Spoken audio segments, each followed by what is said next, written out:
Are you on the camera?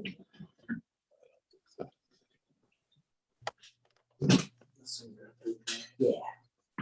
You're gonna have to come over here. Okay, thank you, Christopher. Thank you for joining. All right, we are live. All right. Good evening, everyone. This is Pearls of Wisdom through Pearls of Living. And we try to bring you people on Sunday evening who have knowledge of the community and where the community is headed and can help us to understand what direction that we're going, what direction of things that we need to be aware of. And we try to do that. And we've had some successful Pearls of Wisdom so far.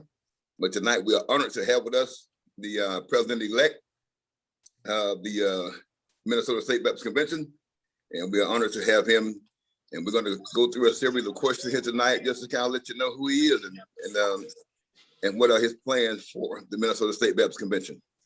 As I said, I'm Billy Russell, pastor of Greater Friendship Church, and also the president of the Minnesota State Baptist Convention, the president.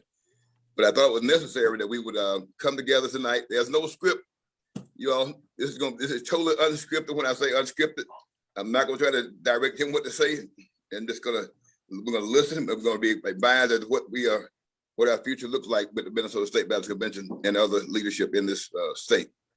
I thought it was important tonight to start off by saying that I want to appreciate Reverend Dr. Runney Patterson for the work he's done in the convention the past, I guess, 16 years. Am I right on that, Reverend? 16 yes, years sir. you worked with the convention, and you've done outstanding work with other presidents. And you worked as a vice president, and but also you worked under me as a vice president at large. And so I want to say tonight, I appreciate the work you've done. And if it had not been for your work doing the National Baptist Convention, it would have really, really been tough to say we could pull that thing off. So I want to appreciate you from the bottom of my heart and thank you for everything. And I want to say to you tonight that I wanted everyone to know that there's no animosity, no rift. There will not be a Trump Biden thing as we switch over here. And it was me who initiated the early election. So I want everybody to know that there was nothing that you did on your part trying to get in the office or trying to put me out of office. It was me.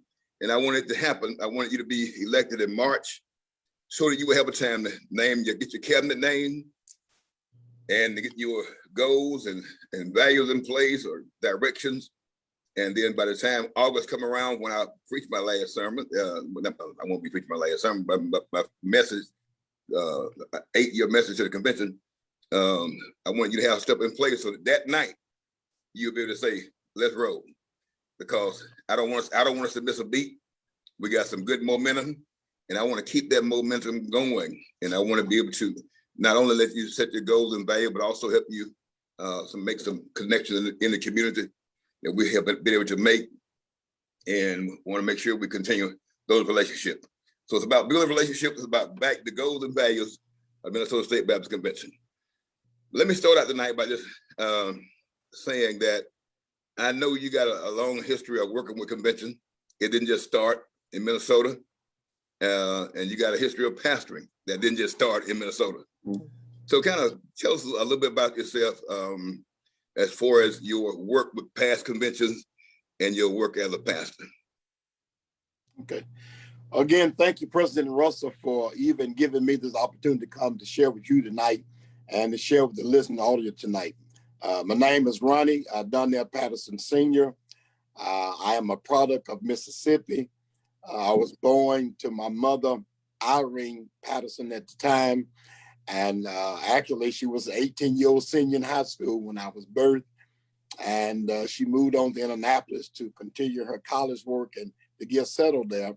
And I was left in the hands of my grandmother, Lorraine Porter Patterson, who passed back in November of 2010. So I was raised by my grandmother, who's the only mama I knew at that time. And I thank God that I was raised by a praying woman, a praying grandmother, a praying woman in the church who served as an usher, who served as a mother of the church and even served for up 10 years at Church of Sunday School, who introduced me to the Lord at a very early age. Actually, I was put on what we call down south on the mourner's bench when I was 6 years old, back in 1972, when she introduced me to the Lord. And I was baptized in August of 1972. And Dr. Billy Russell, you know, back then we went to the outside pool. We was out there, the pastor with the cows, and the snakes going across the water. So it was back in August of 1972 when I got baptized, became a member of Union Baptist Church, reared up in church, Sunday school, worship service, Bible study, youth Bible class, and I was a part of the youth usher board. Believe it or not, I was a part of the youth choir. Can't say now, but I was put in the choir. I became a superintendent. Honestly, I became superintendent of Sunday school at the young age of 15 years old. Became the Sunday school teacher at the age of 17 years old. Was made the youngest deacon at our home church, Union Baptist Church in Prairie in Macondo, Mississippi, at the age of 19. I really knew that there was a calling on my life to be a preacher when I was sophomore in high school. I was 15, but I'll be honest, I was playing basketball, football, running track, and them girls looked mighty pretty back then. So I asked the Lord to hold off on that thing till I became a senior. And when I became a senior, again, the calling came upon my life, urgent again. I asked the Lord to let me graduate as a senior, let me get married. No one wanted to hear a senior preacher, I was saying, and got married really 3 months after high school. And then I was elevated to the work of ministry. Our blessed President Ross, I had just been preaching only 8 months. I started preaching in March of 1988. I was called after 8 months of preaching to be an interim pastor of the Town Creek Missionary Baptist Church in West Point, Mississippi. And I served for 2 months as interim from November up to the last day of December of 1988. And I was elected as the pastor on watch night service. They called me and asked me about pastoring. And I'll be honest, what I said to them, I didn't think I wanted to do it. I had just been preaching 8 months and I didn't know anything about pastoring. I just only knew a little bit about preaching. And the chairman of deacons said this to me, President Russ. He said, listen, man, you need a church and we need a pastor. We need each other. So went there and I served there for 2.5 years. And then I was called to Friendship Missionary Baptist Church in Columbus, Mississippi. And I was there from June of 1991 up till December of 1997. I served there for 6.5 years. And yes, when I first went to Town Creek, I was introduced to the National Baptist Convention USA Incorporated. At that time, Dr. T.J. Jimerson was the president. And so I started going to the convention at a very early age. I was only 21 back in 1989. And having missed a year going to the National Baptist Convention or the National Baptist Convention come to Christian education. So I've served at Friendship for 6.5 years. And then I was called to Rise and Star Missionary Baptist Church in Tupelo, Mississippi. And I served them from January of 1998 to September of 2004. When I went to Rise and Star, they was involved in another national convention with National Baptist Convention of America. And I served there with them for 6 years. Matter of fact, I was very involved in their work. Matter of fact, I served as the campaign manager of North Mississippi for, at that time, candidate Reverend Dr. Stephen Thurston, who's there in Chicago, Illinois, and he was elected. And I worked well with them. And then I was blessed to get a call back in March of 2004 about New Hope Baptist Church here in St. Paul, Minnesota. I actually came here in the 4th Sunday in June of 2004 and preached my first initial sermon. That Monday and that Tuesday, I had a chance to interview with the church on a panel. That Wednesday night, I taught Bible class. And then the 2nd Sunday in July of 2004, I was elected as the senior pastor of New Hope Baptist Church in St. Paul, Minnesota. I served out a 3-month notice in Tupelo, and I actually moved here the first weekend of October. So I actually came here to Minnesota October the 1st, 2004. And I've been blessed to be the senior pastor, teacher, servant leader of New Hope Baptist Church. This past October, I completed 16 years of pastorship. And when I came into the state, because of my involvement with the other conventions in Mississippi, and because of the training and the leadership under Dr. James A. Bard, who always told me, don't have them come looking for you, you go looking for them. Because there in Mississippi, I've served as a moderator of a district. I've served as a secretary of the state convention. And I also was preparing myself in a few years to run for the presidency of the state convention now. But the Lord called me here.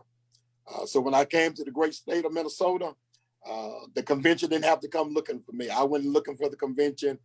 My cousin, Pastor John F. Bowen Sr., made the right connection for me. I had a chance to talk with, at that time, President Ian Bethel in 2004. Got involved in the work of the convention, teaching in the Congress, teaching even the social minister class in the convention. And then when Reverend Jerry McAfee decided to run for president, his first term, I kind of served as his chair of his campaign. We really got involved supporting him and vocally asking people to vote for him. And I supported him in his first term, didn't have a position, but by teaching in the Congress and teaching in the convention.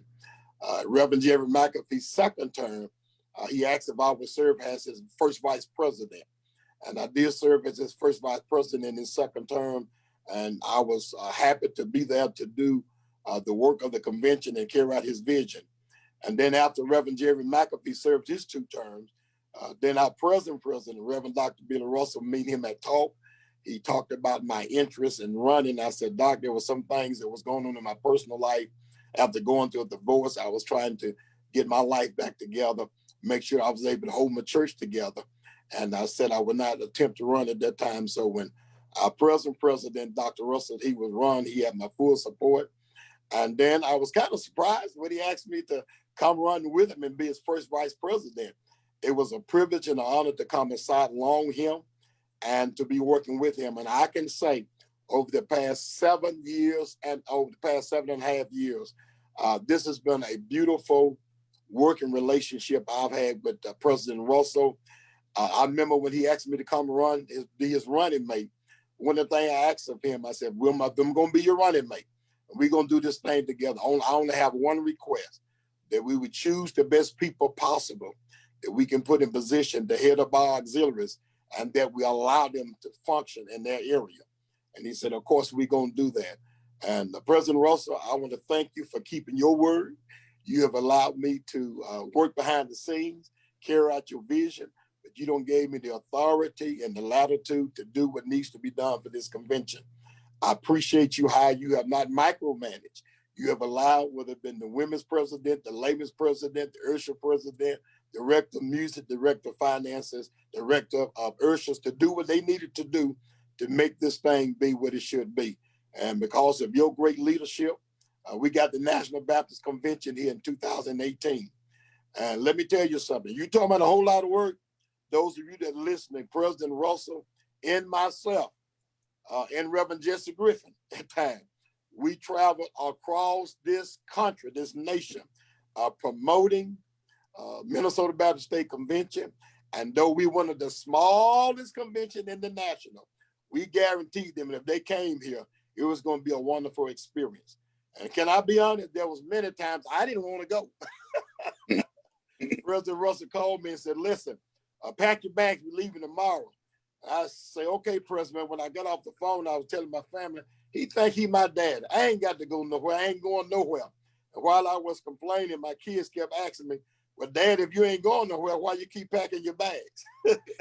But I did not want our president out there having to do this thing alone. And I thank him for taking me along for the ride because of Reverend Russell's tenacity, his commitment. I've had a chance to meet people across this country on the national level. We've been to Washington, D.C. together on some items, some issues. And so I thank you for trusting me, Brother President, to work with you. All you had to do was make a phone call to say, Patterson, I need this done. And I did my best to make sure I carried out your vision. It's been a joy to support you, support the convention, support your vision. Man, it's been a joy to follow in your footsteps. I've learned a lot from you because I'm very vocal, I'm very forward, but you have taught me how to sometimes be quiet. You have taught me how to let my demeanor come down, because sometimes we can be right, but it might not be the right time to express ourselves. And I've watched you in so many meetings, and I've watched you in so many situations, how you was able to de-escalate some situation, not let some situation get out of hand. And I appreciate you trusting me to work along with you.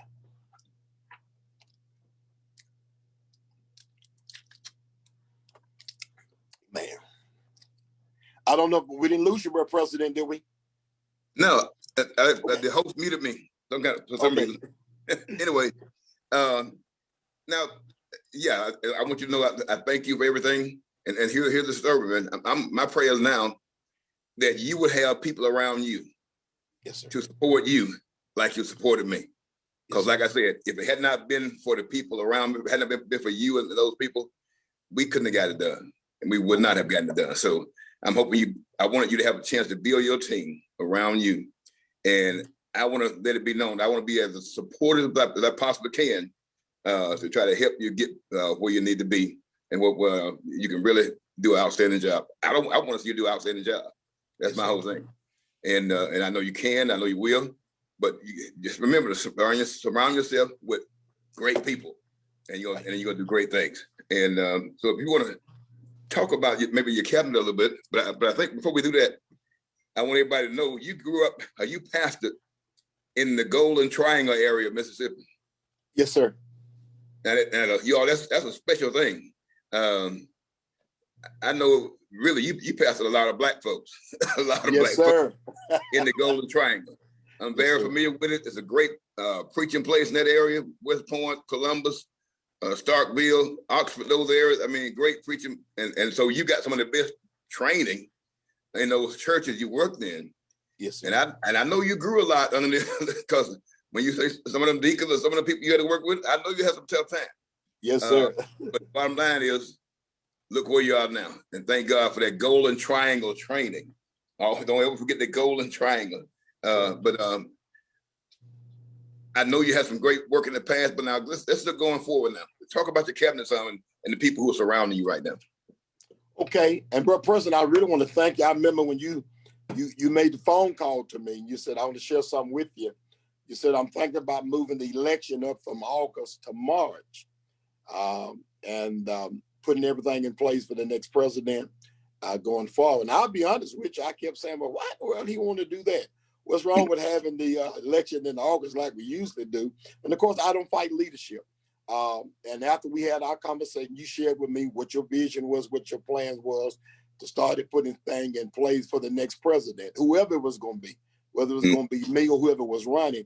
And once we talked, I said, man, you know what? That's the best thing I think would help the transition team, that the new president would have a chance to work hand in hand with you, and then start building his cabinet to prepare for the leadership transition in August. I thought it was a brilliant idea. At first, I said I didn't know why we was doing it, but once we talked and you explained it and shared it with the convention pastors, I think everybody bought into it and thought, hey, you're right. This is what needs to take place. And so I thank you for having that vision. People need to understand that this is not just something I just said, let's do it, but it went through a process. Went through that process, constitutional changes. So this also includes you, not only you having a 4-year term, but you having a 5-year term. And now we are right in line now with the national. And that's one of the things I want to do, because we've been left out of positions because our election was just so backwards, should I say. They were 5 years, we were 4 years. But I didn't want that to happen again. So I wanted to see us have those 5-year terms and get in there early so the cabinet could get running. And here's one of the main things. I mean, we've been dealing with COVID-19.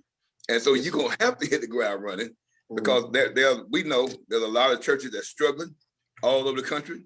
You know, we've already sent money to a lot of these churches nationally. President Young will call us at the drop of a hat and say, I need every church to give $500, and I need a convention to give $3,000. And I would say for 90% of the time, we stepped into the plate and did that for churches across the country, even though we were struggling ourselves. Yes, Hurting sir. But you know, we have sent money Yes, to sir. these churches, and we can say that we have actually helped to pay some pastor Sarah and help feed people because Yes, of the sir. money we sent south. So those are the kind of things I know we're going to have to continue to do, and that's one of the another reason why I wanted to get you on and get you going. So Right. if you want to talk to us about your cabinet and your maybe some of your vision of what you see going forward. Yeah. Again, I thank you for your vision and bringing it to us as convention pastors to move the election up. And when you talk personally about some things that needed to be done, looking at people that we would be selecting to serve in my cabinet officially in August. And seriously, bro, President, I prayed about it. I was not looking for people that was my friends, people that was in my top 5. Was not looking, trying to please anybody. But once the election, even before the election took place, I made phone calls to senior pastors, made some phone calls to those that was serving with you now to get some wisdom and some thoughts and to get some help in selecting those that would best serve us. And I made known the night of the election a potential cabinet. And I said then, I will continue to say between now and August, some may change. We don't know because I've talked to them. We do plan to have a meeting in a couple of weeks with a potential cabinet. We're looking for folks that we know that we don't have to micromanage, folks that have the gift and the talents to come to work with the work of the convention and the Congress, and folks that I truly believe that can be a help not only to our local churches, not only to just the state convention, but the Twin Cities as a whole. Not just the Twin City, whether it be churches in Rochester, helping folks in St. Cloud or Duluth, wherever we have to go to try to take the gospel of Jesus Christ, but also meet the needs of the people. And so far, the folks I've been able to talk to and interview with, and I've asked them to serve, are folks who I feel like got the gifts and the talents just to make us to be better. And I'll be honest, there ain't nothing really we got to build. I mean, from the time I came, past President Ian Bethel had brought the convention to a high level, left it on solid foundation with past President Reverend Dr. Jerry McAfee, who built on what Pastor Bethel had set for him. And then during your 7.5 years, you've been able to build on what Pastor Jerry McAfee set in stone for us. And you're just taking it to another level. My goal is to maintain where we are, and as we move forward, to try to go to another level also. I've asked to serve in the position of vice president. I've asked Reverend John L. Bowen Sr., who's the pastor of Greater Mount Vernon Missionary Baptist Church in Minneapolis, to serve as my vice president at large. I have asked Reverend Gaither Robinson, who pastored Pilgrim Rest Missionary Baptist Church in Minneapolis, to serve as our first vice president. I've asked Reverend Herbert Thomas, who pastored Macedonia Missionary Baptist Church there and also in Minneapolis, to serve as our second vice president. And I've asked Reverend Elijah Wright, who serves as the pastor of New Way Missionary Baptist Church in Minneapolis, serve as our third vice president. And my goal is to make sure that we got men that are willing to work. I don't say this being arrogant, but I got to make sure I got me a Runney Patterson on my team that's going to be there to support the work of the president and make sure that things are being done. I wanted to make sure that I reached out in the vice president to maintain some senior leadership, also to bring on some young leadership of pastors that we can train so that in years to come, when my time is up, we have somebody writing in place. So John Bowen would be vice president at large, Gaither Robinson, first vice president, Herbert Thomas, second vice president, and Elijah Wright, third vice president.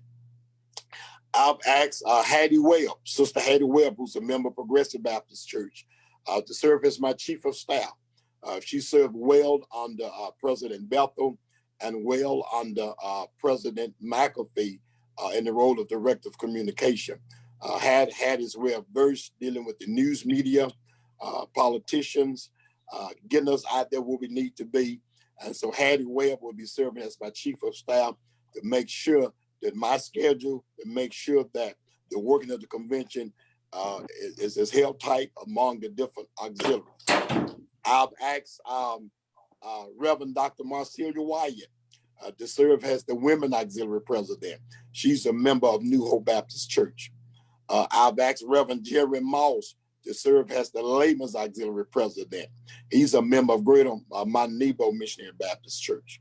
I have asked Reverend Charles Yates, who will be serving as special assistant to the president. Reverend Charles Yates is there to serve as the president armor bearer. Also, when I travel, he'll be the one probably that will be going with me. But having him there to assist me in whatever area I need him to be assisted in. I've asked, don't have an Ursha auxiliary president in place right now. We're still working on that. I've asked Sister Marilyn Campbell, who's a member of New Hope Baptist Church, to serve as our music auxiliary president. And of course, Dr. Billy Chavez Russell has given me a commitment that he'll be there to assist her in the music department still. I have asked Dr. Billy Chavez Russell, who will be serving as our director of communication and relation auxiliary. He's been asked to serve in that capacity. We have also have a position I want to have what we call director of evangelism. That particular person, I don't want to name because we haven't had a chance to talk in detail about what I want in that area. I've asked Sister Daphne Broussard, who is a member of Greater Mount Vernon Missionary Baptist Church, and Sister Angela Dorsey, who's also a member of New Hope Baptist Church, to serve as the director of finances. We won't necessarily call it treasurer or assistant treasurer, but they'll be serving as director and co-director of our financial department. My wife and First Lady of New Hope Baptist Church, she's being asked to serve as the minister wife and widow auxiliary president.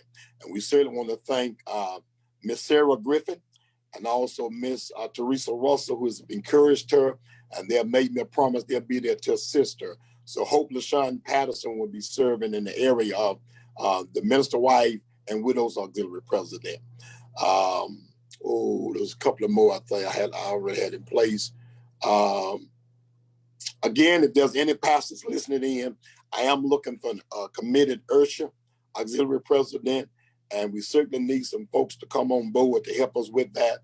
There was one person I really wanted to bring on board, but because their church is not in good standing with the convention, according to the convention bylaws, I'm not able to offer her that particular position.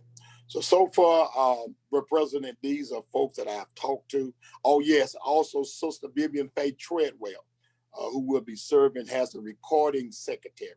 She's a member of New Hope Baptist Church.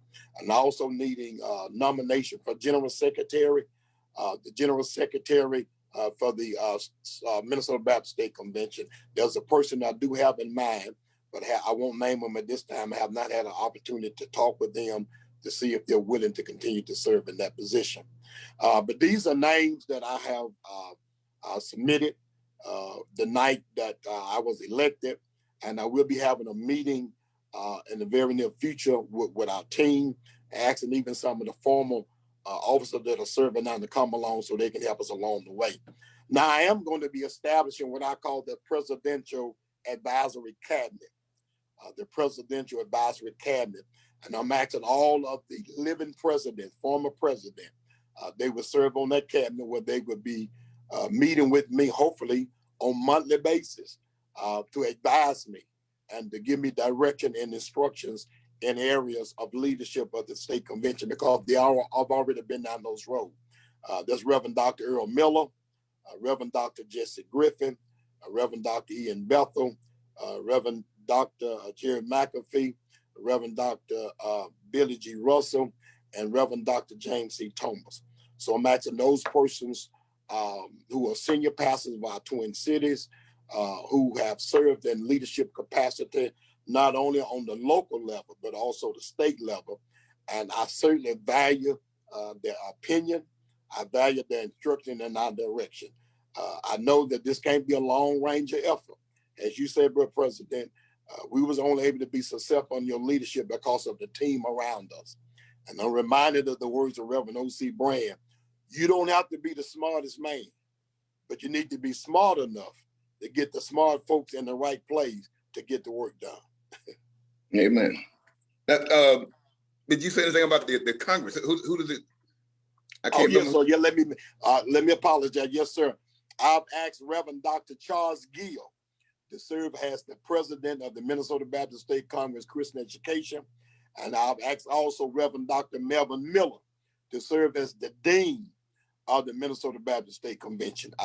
And again, I wasn't looking for best friends. I'm looking for the most qualified people that I believe that can help us maintain where we are.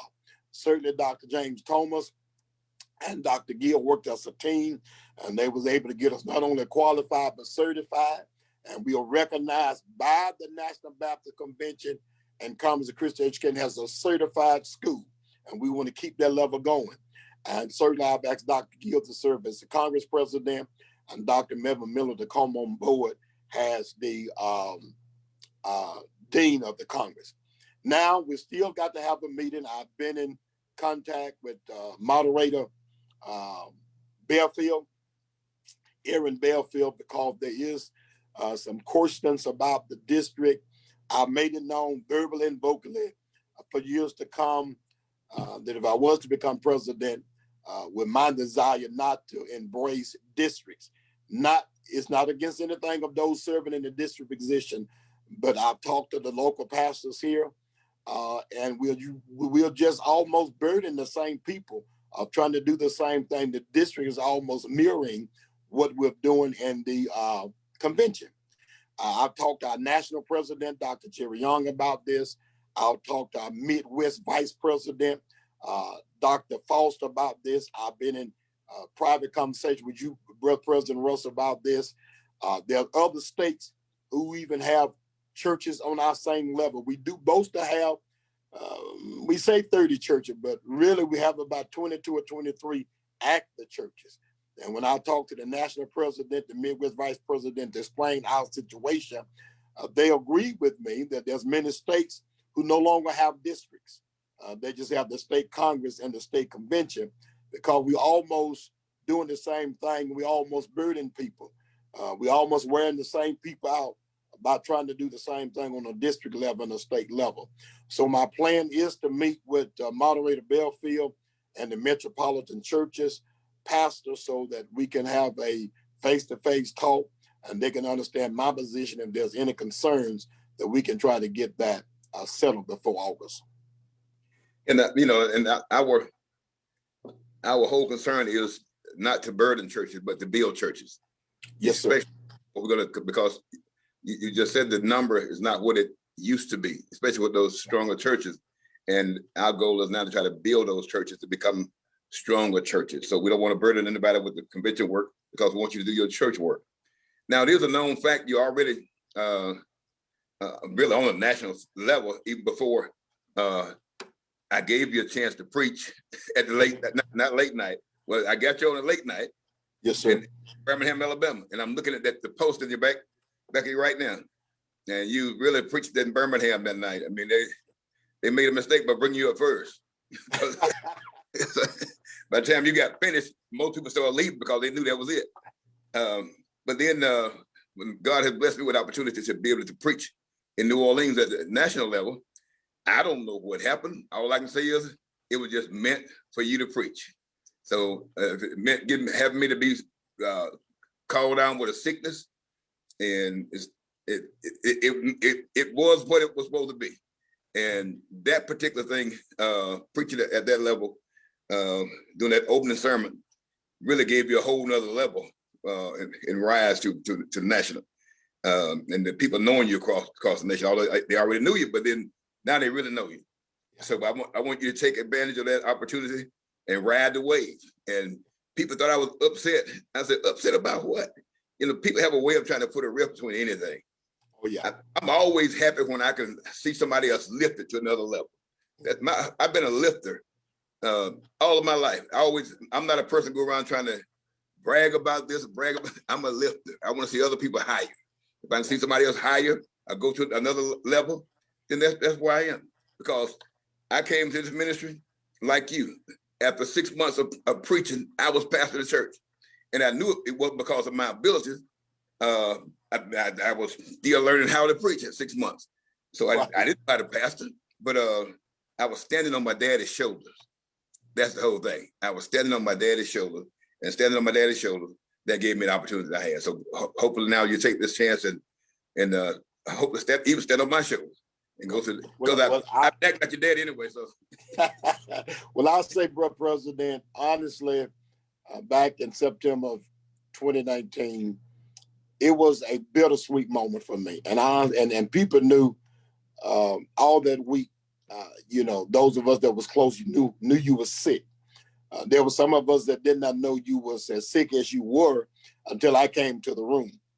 And I shared even with my wife and some of the pastors. I said, man, we got to go in deep prayer. I said, I'm really concerned about President Russell. I said, man, when I went to the door, he was literally holding the wall and bouncing against the wall trying to get to the door. He was just that weak. And Doctor, I have never seen you that sick. I just didn't realize you was that sick. And you know, we was there morning, noon, and night. Whatever you needed, we was there, man, trying to rehab you. Because my prayer was you was gonna preach. That was our prayer. That and we all knew our president deserved that, man. Look, you know, I've been with you. I've seen how we done went across this country, how you done stood up loud and proud and bragged on Minnesota. Listen, you went and supported guys that didn't even come back and support us. And I don't mind saying it. I mean, you made sure that we represented way more than some of the guys that was there at those convention when we got there on President Night. We brought the flyers. We brought all the information. And so, I mean, well, Iowa, Illinois, Memphis, Michigan. I mean, man, we went across this country promoting the National Baptist Convention. And we was in some meeting, and you didn't bite your tongue about Minnesota, and I appreciate that. And so, man, we was excited going to New Orleans, knowing that, hey, we have seen you preach in late night and seen you wreck the house. We have seen you preach in the evangelistic department, seen you wreck the house. And you know, at those opening sessions, sometimes there's like 15,000 people there. And so it was an honor for me knowing that my president was going to be there. And man, we was praying. Listen, y'all, we was giving him all kind of medication. We was doping him up with any and everything that was legal. I wish I could have found some illegal stuff if it was going to happen. But we were looking forward to having our president preaching. And you told me, you said, Patterson, get prepared. Patterson, get prepared. But in the back of my mind, I was still saying, no, president going to preach. And then when Dr. Teddy Chapman called me that night and said, Patterson, Russell just ain't going to be able to do it. You're going to have to preach in the morning. Can I be honest, bro, President? I went in my hotel room. I got down on my knees. I said, Lord, forgive me for anything I ever did. Lord, please forgive me for anything I ever did. And when I preach in the morning, Lord, please don't hold it against me. Because I wanted to represent God. I wanted to represent myself. But President, I wanted to represent you. I wanted to represent our convention. And I made it known when I stood up that morning that it was a bittersweet moment, though I was happy to have the opportunity, but I was saying at the expense of the sickness of my president. And let them know that you was there and First Lady Teresa was there, the convention was there. And I'm gonna be honest, man, I was nervous as I could be. Reverend McAfee came up to the stage. I said, please sit by me. Sit right here, Mac. Man said he'll keep me calm down. But I thank God that Dr. Teddy Chapman came over, laid his hand on me, said, Pat, you got this. I thank God that Reverend Dr. Mitchell, Bernard Mitchell came over, shook my hand, said, Pat, just be Patterson. You got this. Dr. Young came on stage, shook my hand, said, Patterson, I want to hear you. So that helped calm my nerves. And then when I got up, I just thank God really for the presence of the Holy Spirit, again, that I was able to represent you in our convention the way we did.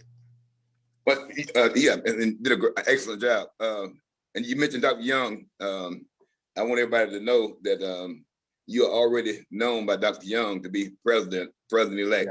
Yeah. He's already called you. Matter of fact, I talked to Dr. Young yesterday. And so he already know what we're doing. I wanted him to know the direction we was headed so he could stay in touch and that we could stay on the level where we are. So I've talked to Dr. Young probably 2-3 times since you got elected, and so we're already there. So we already at the table, and we want to make sure we keep that particular relationship going. As a matter of fact, while we was at the George Floyd family prayer vigil, I got a call. Or while we was at the vigil from Dr. Young, and certainly congratulated me. And these were the words he said to me. He said, Patterson, I'm gonna say to you like God said to Joshua, as I was with Billy Russell, so shall I be with Runney Patterson. And so certainly that was a joy to get that personal phone call from him. And also was a joy to get a personal phone call from our Midwest Vice President, Dr. Foster, William Foster. And then, President, it's been a joy. I'm not boasting or bragging, Doc. I've probably got over 500 messages and texts from across this country, from different pastors, former members just congratulating me. And they're hoping and praying that if things are conducive, whenever we plan for the installation service or whatever we decide to do, many of them just want to come and celebrate with us. But a lot of that, and I'm not saying this to brown nose you, but you know our relationship, is a lot of that because of how you've handled the election and the love you've shown towards our convention, but the love you've also shown to making sure this is going to be a smooth transition. Yeah. So, and we got a couple minutes here, but what are some of the things that you feel good about being able to accomplish in Minnesota so far? I know you did a whole heck of a lot of work down in the Golden Triangle, right? But just talk about some of the things you've accomplished here already as you get ready to go to the next level of being the president. Some things you've already accomplished, especially during COVID. I mean, I think it's important that people know what you've been doing every day. Matter of fact, you never closed down. Am I right? That's right.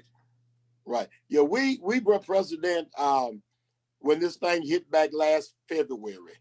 I did meet with my leadership team. I met with the church to make a decision on what we was going to do.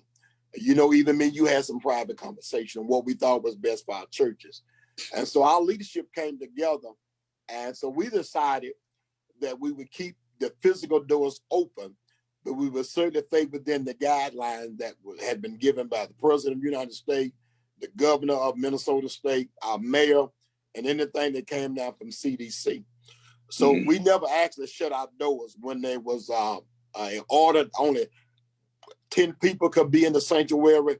We stood within that guideline by having our musicians, a praise team, and I was here preaching every Sunday.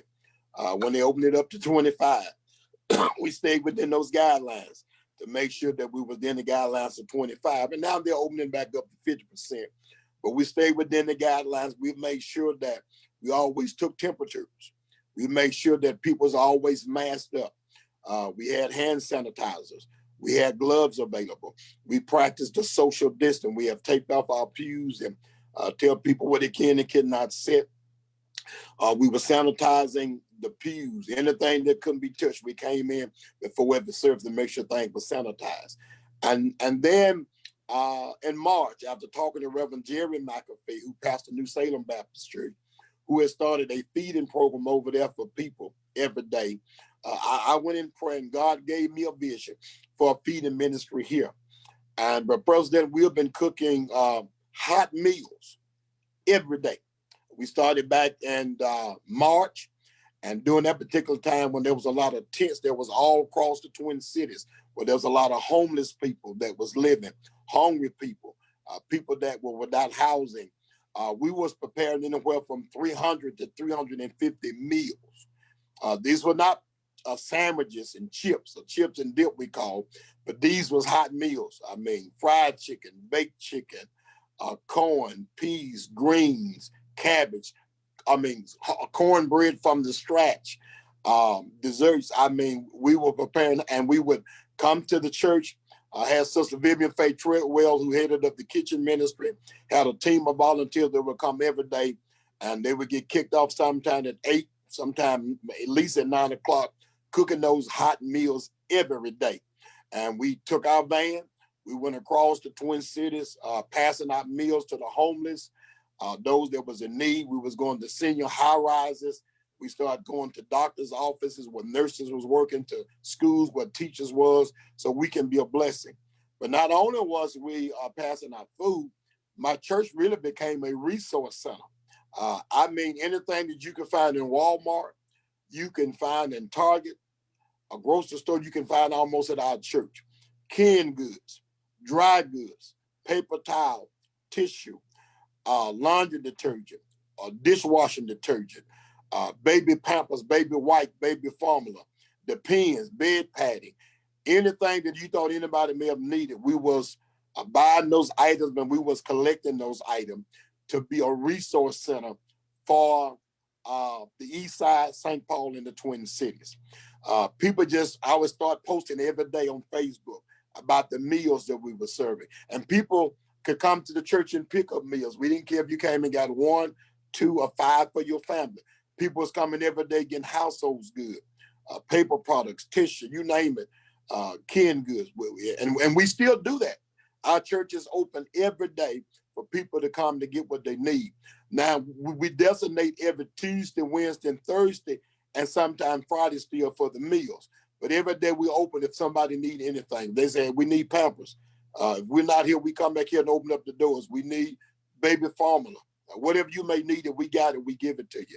And we've been blessed to have partners from across the city, Thriving Financial, Blue Cross Blue Shield, One Fund, Bethlehem Church there in Minneapolis, Mount Olivet here, and then Greater Friendship. And I want to thank you, Brother President, who have went out and sought financial help and grants to be a blessing to our churches and our convention. And I say this, and I hope nobody take it the wrong way, even the churches who have not supported the Minnesota Baptist State Convention, even the churches who don't give one dime to our convention, President Russell, you have made sure that every church, every pastor have been able to receive some financial resources to help them with their ministry. And I applaud you for that, because there was time I didn't fight it. There was time I wanted to say no, no, no. But I thank God that you got that kind of a heart and that kind of a spirit. You said, Patterson, I'm going to do this for these churches. And there was time I said, well, but President, you said, Patterson, we're going to help everybody. You have kept your word. And that's my desire as I come to become the president, that we continue to be a blessing to our people. I would pray that every pastor and every church would get on board supporting the convention, because your theme has been for the past 7.5 years, we are better together. If we truly work together, we can make sure that every church need is met, but also we can make sure that the needs of our people are met. But President, you have gone out to pay even rent for some pastors who don't support this convention. I mean, rent for their churches because they're meeting other churches. You have gone out and made sure that when people die, but President, that we help bury their family members. If someone had a utility bill, we help pay that. And so when I hear people saying negative stuff about the Minnesota Baptist State Convention with a passion, I do get them told, because I know you have gone out of your way. This convention have gone out its way to try to help any and everybody that came to us and they had a need. It's just sad that some of the folks who have received from us is not willing to give back to us. We got a couple minutes, but Shelby, if anybody puts something in the chat, anybody got a statement or question, let me know. But, you know, this past year, this past Congress session, we had to do live streaming for the Congress session. What do you see going forward? I don't know how much you utilize live streaming at your church, during those times when you could have 10 people. I know you be on Facebook a lot, but did you have to get any equipment or something to do live streaming? And what do you see going forward, maybe utilizing the live streaming, even with the convention? I mean, how good was that this past year? And Brother President, let me tell you, let me do an open confession. When Facebook first came out, in my pulpit, I talked about it real bad. I was against Facebook, social media. And one of the reasons was because even within my own church, I saw how there was some tension going around because of what folks were putting out there on Facebook about each other. You know, and I thought, man, I don't know if this thing gonna be well. I even had folks who had fallen out with each other because of what they was posting. And lo and behold, did not know that Facebook social media live streaming will become the thing of today. What I have done at my church starting back in February, we started doing it to start getting ready for this, not knowing that this would be our ways and means of worshiping and Bible studies and prayer meeting and having Zoom calls that we may be able to get the information out there. So yeah, we've been on top of Facebook Live. We've been top on live streaming. We have had to buy cameras and equipment. It cost us some money, but we did what we needed to do to make sure that the gospel of Jesus Christ was certainly put out there. And we've been able to get information out to our folks. So we have really took advantage of social media, Facebook, live streaming. And I'm on Facebook every day. Sometimes folks would make negative comment. You need to stop Facebook. You need to stop live. Well, this is how we're able to get the message of Jesus Christ out there. This is how I'm able to get the information about what our church is doing, how we're able to bless and help the community. And because of Facebook, me posting what we do every day with the feeding ministry, helping people, that's how we've been able to generate resources and financial means to be a blessing to people. I mean, I got people from Chicago, from Michigan, from Mississippi, from Georgia, from Illinois, who constantly send monies our way so that we can be a blessing. I got people who just drop by and they'll drop a check off in the mailbox and they'll call me. A lady called me just the other day, my president, and said, "You at the office?" She said, "Don't leave, I'm coming." When she got there, she gave me $1,000 cash. 3 weeks ago, a lady sent us $1,000 from Chicago just by watching Facebook what we're doing. We've had one company send us a check for $5,000. We've had another company send us a check for $10,000. We've had an insurance company send us a check for $1,000 just because of what they're seeing on Facebook. So Facebook has become an advertisement, not just for New Hope Baptist Church, just for being able to do the work of ministry. And I think about the words of Jesus, what he said to his disciples. He said, "Listen, greater works will you be able to do." And so because of the means of social media, Facebook Live, live streaming, we're not only reaching hundreds, we're reaching thousands. And it's a joy to be able to go on now our phone and Facebook and see our services across this country and how we, even as pastors, have learned to navigate the system of Facebook Live and live streaming. I do still think that's going to be a thing of the future. We never shut down, but we still doing live Facebooking. Matter of fact, this coming Sunday, the third Sunday, we're going back to Sunday school in the house. But across the country, people are asking me to still do Facebook Live for our Sunday school class. So we still going to set up Facebook Live in the adult Sunday school class so they can receive that word. Never knew it would come to this. We hope and pray the thing would get back to normalcy, but we really don't know what normalcy is going to be in time to come. But I think most pastors and most churches now are learning that you have to invest. And let me say this, don't invest in cheap equipment. Go and get what you need. I found out that when you try to invest in cheap equipment, you got to go back and buy something else anyway. So go ahead and get what you need. Get what you need. So, and listen, I always tell our church, you need to have an A-class ministry. And when I say A-class ministry, I mean attractive ministry, but an anointed ministry. If they can't see you and if they can't hear you, you can't help them. Faith comes by hearing and hearing by the word of God.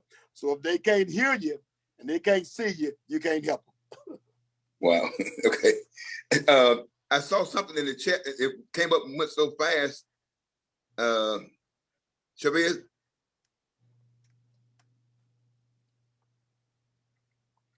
All right, give me 1 second. Let me check.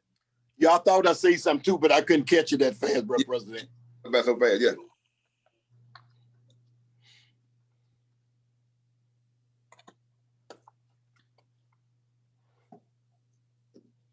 All right. So Ms. Rosemary asks, do we know what the dates are for the national convention and the location so we can start talking it up? At this time, we don't know. Yeah, bro, President, I did talk with Sister Geraldine Young Canada, who served as really the kind of the chief of staff for Dr. Young. Right now, I was told by her that the National Congress is probably going to be virtual. Be virtual. They almost settled on that. And she said with the National Baptist Convention, which is usually the first week in September, after the first Sunday in September, they have not made a decision. And one of the things they have to be cautious of, if they go and sign contracts with those cities, whether we come or not, they're expected to be paid. And so they're not tied up with those contracts. I know the decision she said has not been decided on the convention either. That's what happened last year. We had all those contracts we had to try to get out of because we just couldn't host it. So that's why they're moving cautiously, very cautiously this year. What else have been?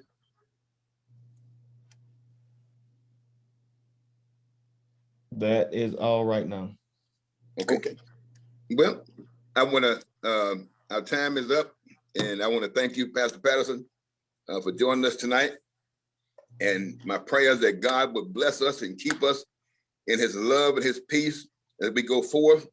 We pray over you that you will lead and direct this convention in a mighty way, and you're going to take it to another level. This we ask in Jesus' name. Amen. Amen. Thank you all for joining. Thank you so much, Brother President, for this opportunity. Yes, sir. Thank you. Thank you all.